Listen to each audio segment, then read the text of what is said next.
First આપણે વાત કરીએ ઇન્ક્રીમેન્ટ પ્રોસેસ મોડલની. તો ઇન્ક્રીમેન્ટ પ્રોસેસ મોડલની અંદર શું થશે?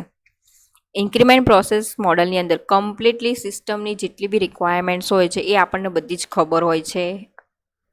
અને જ્યારે બિઝનેસની ડેડલાઇનમાં જ્યારે સોફ્ટવેર બનાવવા માટે કંઈ અવેલેબલ હોય નહીં ત્યારે ઇન્ક્રીમેન્ટ મોડલનો યુઝ થાય છે. હવે આપણે વાત કરીએ જે એના બધા સ્ટેટ છે. ઇન્ક્રીમેન્ટ છે તો એની અંદર શું થશે? ઇન્ક્રીમેન્ટ થશે 1 2 અપ ટુ n સુધી ઇન્ક્રીમેન્ટ થશે.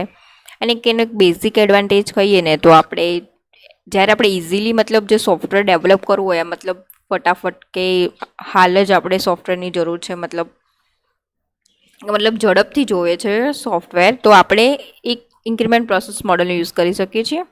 તે સરળ રીતે ટેસ્ટ બી કરી શકાય છે, મતલબ કે ટેસ્ટ કરી શકો છો એને સરળ રીતે.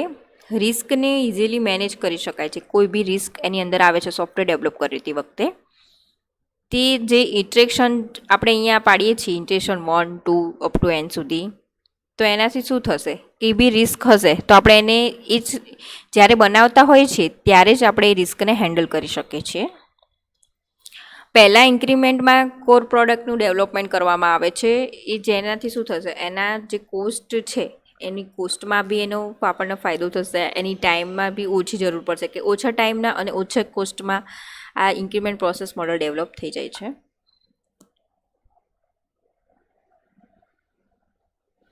તો અહીંયા આપણે વાત કરીશું ફર્સ્ટ જે આપણે આગળ વાત કરી હતી વોટરફ્લો પ્રોસેસ મોડલની અંદર, જે એવી જ રીતે સેમ છે ઇન્ક્રીમેન્ટ પ્રોસેસ મોડલ. એની અંદર જે 5 સ્ટેજ હતા એ જ સેમ સ્ટેજ છે, જેમ કે કોમ્યુનિકેશન છે, પ્લાનિંગ છે, મોડેલિંગ છે, કન્સ્ટ્રક્શન છે એન્ડ ડિપ્લોયમેન્ટ છે. સો ફર્સ્ટ આપણે અહીંયા વાત કરીશું કોમ્યુનિકેશન્સની.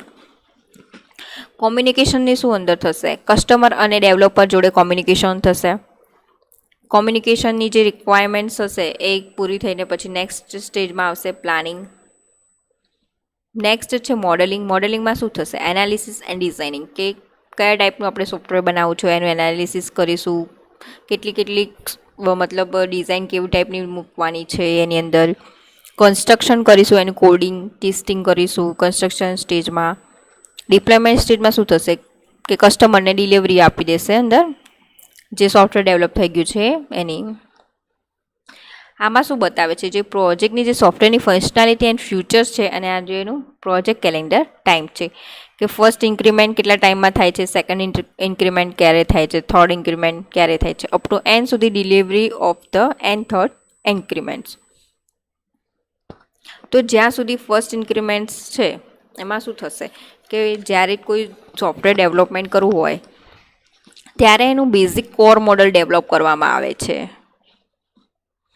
કેમ કે કોર મોડલને બીજા મોડલની સર્વિસની કોઈ જરૂર હોતી નથી, અને જે નોન કોર મોડલ છે એ કોર મોડલની સર્વિસની જરૂર પડે છે.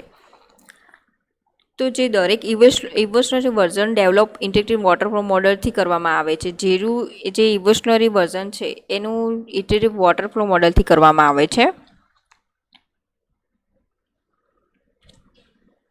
જે પ્રોડક્ટ છે એના જે સક્સેસિવ વર્ઝન છે કે સોફ્ટવેરમાં પહેલું જે વર્ઝન કરતાં વધુ વર્ક કરે છે એને વધુ કેપેબલ હોય છે. ફોર એક્ઝામ્પલ આપણે અહીંયા વાત કરીએ ઇન્ક્રીમેન્ટ પ્રોસેસ મોડલનું ફોર એક્ઝામ્પલ આપીએ તો વર્ડ પ્રોસેસિંગ સોફ્ટવેર આપણે ઇન્ક્રીમેન્ટથી બનાવીએ ઇન્ક્રીમેન્ટ મોડલથી, તો શું કરશે એની અંદર? પહેલું ઇન્ક્રીમેન્ટમાં બેઝિક ફાઇલ હશે, એની અંદર મેનેજ કરશે, એડિટિંગ કરશે, ડોક્યુમેન્ટ કરશે, એનું પ્રોડક્શન ફંક્શન્સ આપશે એની અંદર. જ્યારે એનું સેકન્ડ ઇન્ક્રીમેન્ટ થશે તો એનાથી થોડી વધારે સારી ફંક્શનાલિટી આપશે. એનું થર્ડ ઇન્ક્રીમેન્ટ થશે તો શું થશે? એની અંદર સ્પેલિંગ ચેક કરવાની આપશે, એની અંદર વર્ડ પ્રોસેસિંગમાં ગ્રામર ચેકિંગ કરવાનું આપશે. ફોર્થ ઇન્ક્રીમેન્ટમાં શું કરશે? એડવાન્સ પેજ લેઆઉટની ક્ષમતા આપશે, કે એની અંદર એડવાન્સ પેજનું લેઆઉટ થશે. એનાથી શું થશે? તમે બેઝિકલી યુઝ કરી શકશો સોફ્ટવેરને, ઇઝીલી યુઝ બી કરી શકશો. નેક્સ્ટ સ્લાઇડમાં આપણે એની વાત કરીએ છીએ. ઇન્ક્રીમેન્ટ પ્રોસેસ મોડલ કન્ટિન્યુમાં શું કરીશું? પહેલાં ફર્સ્ટ છે the increment model combines element of linear and parallel process flow. શું છે? એક કમ્બાઇન છે કેનું? લિનિયર અને પેરેલલ પ્રોસેસ ફ્લો છે. The increment models applies a linear sequence in stage fashion as a calendar time progress, કે એનો એક જે ઇન્ટરેશન છે એનું શું છે? કેલેન્ડર એક ટાઈમ પ્રોગ્રેસનો રિપોર્ટ બતાવે છે. each linear sequence products deliver by increment of the software. તો શું કરશે, જે linear sequence products છે શું કરશે, ઇન્ક્રીમેન્ટ્સથી સોફ્ટવેરને ડિલિવર કરશે. એનો એક એડવાન્ટેજ છે, બહુ બધા એડવાન્ટેજ છે ઇન્ક્રીમેન્ટ પ્રોસેસ મોડલના. This model is more flexible, less costly change scope and requirement. કે આ ફ્લેક્સિબલ છે, મોર લેસ કોસ્ટલી છે, ચેન્જ સ્કોપ એન્ડ રિક્વાયરમેન્ટ. આ શેના માટે યુઝ થાય કે software quickly and early during the software life cycle, કે ક્વિકલી બની જાય છે જ્યારે સોફ્ટવેર લાઈફ સાયકલની અંદર. It easier to test and ડિકઅપ ડ્યુરિંગ ધ સ્મોલેસ્ટ ઇટરેશન્સ, કે ઇઝીલી ફાઇન્ડ કરી શકે છે એની અંદર જે કોઈ બગ્સ આવેલા હોય છે કે કોઈ એરર આવેલું છે કે એનું ટેસ્ટમાં સ્મોલર ઇટરેશન્સનો યુઝ કરીને સારી રીતે એની જે એરર છે એનું ફાઇન્ડ કરી શકે છે. In this model customer can response to each builds lower initial delivery cost, કે એની જે લોવર ઇનિશિયલ કોસ્ટ છે.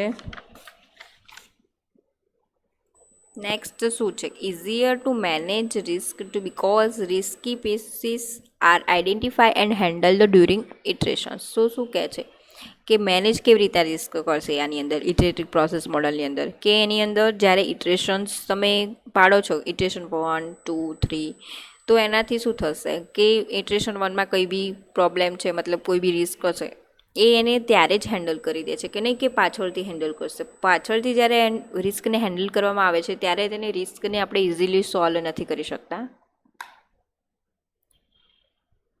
Disadvantage of increment process model. તો શું છે, needs good planning and designing, કે આમાં કેવું છે કે ગુડ પ્લાનિંગની જરૂર છે, એની ડિઝાઇનિંગની બી જરૂર છે. આ એનું એક ડિસએડવાન્ટેજ છે.